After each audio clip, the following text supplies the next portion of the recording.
Hey, how's it going everyone? MLT Magic Tricks here. So in this video, I'm going to be teaching you how to perform this really awesome prediction style card trick that is perfect to perform online via a video chat. Due to the global pandemic going on, I know a lot of you are starting this new school year online, so this is a great card trick to perform on a video chat, whether you're using Zoom or Skype for your classes to impress all of your classmates. So definitely stick around for this one. But before we get into it, if you are new here to the channel, make sure you subscribe with those notifications on for more card trick videos like this. And definitely check out the link in the description to my Amazon page where I have a collection of all the decks I use in my videos. But now let's jump right into this tutorial. Okay, so I'm not going to do a performance of this card trick because I don't have a spectator here, and it will make the most sense to just jump right into the tutorial so you can understand how to perform this card trick yourself. All you need is a deck of cards, and like I mentioned earlier, this trick works great to perform over a video call. You can also do it to a spectator who is, in person with you, and you can perform this card trick on multiple people at once as well. So I'm going to start by explaining the general effect of this card trick. It basically relies on you correctly predicting your spectator's thought of card that they think of at the beginning of the performance. It will blow their mind completely, and it's definitely a very powerful effect. So you're going to start off by asking your spectator to think of any card in the deck. It can be their favorite card or just a random card. It's completely up to them. You are not going to show them the deck because they may think that you are influencing them to choose a card. They truly can think of any card. So once they have it in their head, you can ask them actually just to write it down on a piece of paper next to them so they don't forget it, but they don't have to. I would just recommend you do that so there's no way they can forget the card they are thinking of. Obviously, you're just going to have them write it down on a piece of paper if you're performing it over a video call where you cannot see what they wrote down. If you're doing it to an in-person spectator, just have them keep it in their head. So and for the sake of the tutorial here, let's say your spectator is thinking of the 8 of spades. Now, you're going to tell your spectator to focus on the value of the card they're thinking of. So in this case, with a number card, the value is 8. You need to explain the value of an ace and the face card. So an ace, that value is 1. A jack is 11. A queen is 12, and a king is 13. So make sure you explain that to your spectator just in case they are thinking of an ace or a face card. Once they are clear on that, they're thinking of the value. The first thing you're going to do is have them multiply that value by 10. So what I'm going to do here, guys, is just write down what we're doing, these calculations on a piece of paper, just so you can easily follow along. This is simple math that your spectator is going to be able to do in their head, so don't worry, it's not super complicated, but I'm just going to write it down so you guys can easily follow along. Our spectator is thinking of an 8. They are multiplying that by 10 in their head. Your spectator is going to be multiplying it by 10 for any value. That is the first step of the trick. They are going to get that number, which is 80.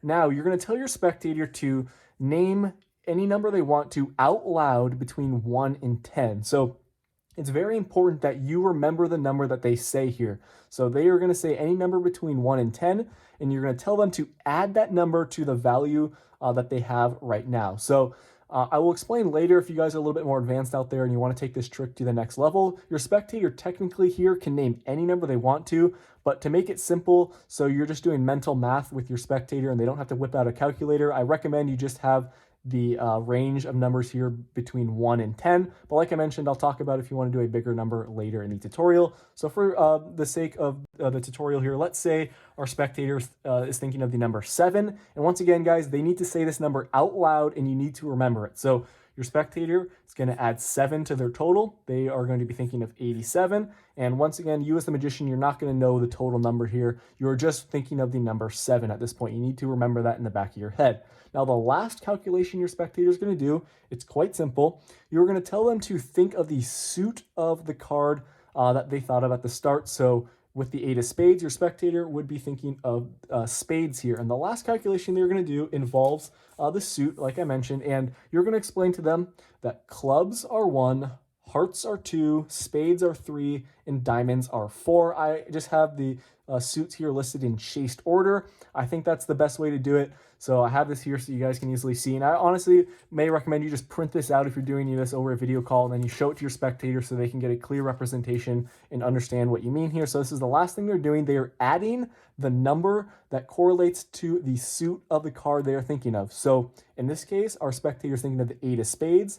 they in their head are thinking spades. They heard and saw that spades is 3. You're telling them to add that number to the big number that they have right here. So 87 plus 3 is 90. And once again, you are not going to know the suit at this point. This is just going to be in their head. They're doing this calculation in their head. And once they get the final number, you're going to tell your spectator, okay, you have a number in mind. They are going to say yes. And you're going to ask them to say the number that they get out loud to you once they are done. So after you do this series of calculations here, they are going to say 90. And once you hear 90 for the first time, all you need to do is subtract the number that your spectator thought of out loud between 1 and 10 in this case, which was 7. So in your head, this is what you're doing. It's a really simple calculation. You're just doing 90 minus 7, and that gets you 83. So this is going to be done in your head quickly, and I'll explain what 83 represents. This actually gives you the card that they thought of at the start, and I will explain why right now. So the first digit here in this last number that you get, the 8, that is going to indicate the value of the card that they thought of at the start. So it's, that means they thought of an 8. And the second number here, a 3, that gives you the suit.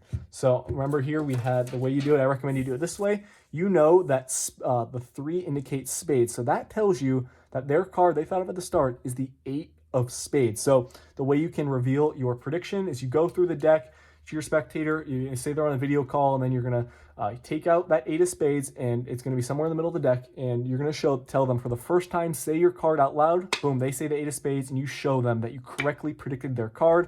If you follow these steps, it works for any card in the deck. It's really cool, and I'm going to talk about a quick note here. When I said they say this number out loud, remember, they can think of truly any number here, but I recommend you just have it between 1 and 10, because if you have them do it between like 1 and 100 and they give you like a number 67, you would need to have your spectator add that to the number they get here, and it may get confusing. Then you're also going to need to subtract 67 from the final number that your spectator gives, and you would probably need a calculator for that. So that is why I recommend you give that range between 1 and 10. So one more time, I'm going to run through it. I hope these steps are making sense. It's pretty quick. It's going to be a quick performance. You can do this to multiple spectators at one time, but if you do that, I recommend having a piece of paper next to you so you can easily keep track of what's going on. So one last time here, your spectator thinks of a card. Let's actually do a face card here. So because that could happen. So your spectator, in this case, they're thinking of the king of clubs. Tell them to multiply that value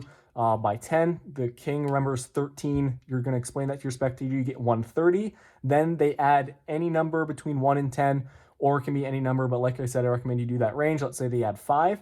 So they're thinking of 135, and they need to say that number out loud, the number between 1 and 10. You need to remember that. So you are thinking of a 5 at this point. Your spectator in their head has that number 135. Then you explain to them they're going to add one more value, which is dependent on the suit of their card. You show them this graphic here and tell them to add the appropriate number that corresponds to the suit. In this case, it's clubs. That's 1. 135 plus 1. That's what your spectator is doing in their head. They get 136. They say that number to you out loud. And then you ask them, okay, what number did you get? They say 136. And then you are doing that little calculation in your head. 136 minus 5, which was the number they said out loud earlier. You get 131 in your head. This indicates to you that their card is a value 13, which is a king. And then the 1 here is the suit. Boom. That is a club. You know their card is the king of clubs. And then you reveal the prediction to them at the end of the trick any way you want to. It's a really cool effect. It will work every time. Play around with it. It's great to do online because your spectator doesn't need to choose a card. They're literally just thinking of one. And I recommend you have your spectator write down their card at the start. So, off camera, they're going to write king of clubs at the start, just so if you're performing this card trick for multiple people on the screen, you tell your spectator, okay, your card is the king of clubs. They say yes, and to prove it to everyone, they'll show on camera king of clubs, which is what they wrote, and everyone will be impressed who is on the video call with you.